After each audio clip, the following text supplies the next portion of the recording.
So ఇప్పుడే breaking news అనమాట. ఏపీలోని విశాఖపట్నంలో ఘోర రోడ్డు ప్రమాదం అయితే సంభవించింది. సో దానికి సంబంధించి పూర్తి వివరాలు అయితే ఇప్పుడు మనకు రావడం అయితే జరిగింది.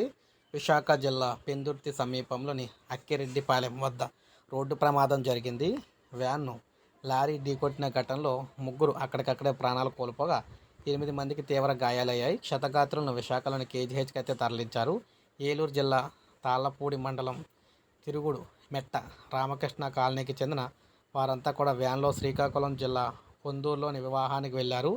వ్యాన్లో తిరిగి వస్తుండగా అక్కిరెడ్డిపాలెం హైవేపై లారీ ఢీకొట్టింది. మృతుల్లో చింతాడ ఇందు, హనుమంతు చంద్రశేఖర్ ఉన్నారు. మృతదేహాలను పోస్టుమార్టం నిమిత్తం కేజీహెచ్కి తరలించారు. పెందుర్తి పోలీసులు కేసు నమోదు చేసి దర్యాప్తు చేస్తూ ఉన్నారన్నమాట. టాటా ఏస్ మ్యాజిక్ మొత్తం కూడా నుజ్జు అవడం అయితే జరిగింది. ఇక్కడ మీరు చూస్తున్నట్లే ఈ విధంగా టాటా ఏస్ అంతా కూడా నుజ్జు అయిపోయింది అన్నమాట లారీ ఢీ కొట్టడంతో. సో ముగ్గురు అయితే చనిపోయారు. ఇది మనకు లేటెస్ట్ అప్డేట్ ఇప్పుడే వచ్చింది. ఒక లైక్ చేయండి, సబ్స్క్రైబ్ చేసుకోకపోతే మన ఛానల్ సబ్స్క్రైబ్ చేసుకొని ఫాలో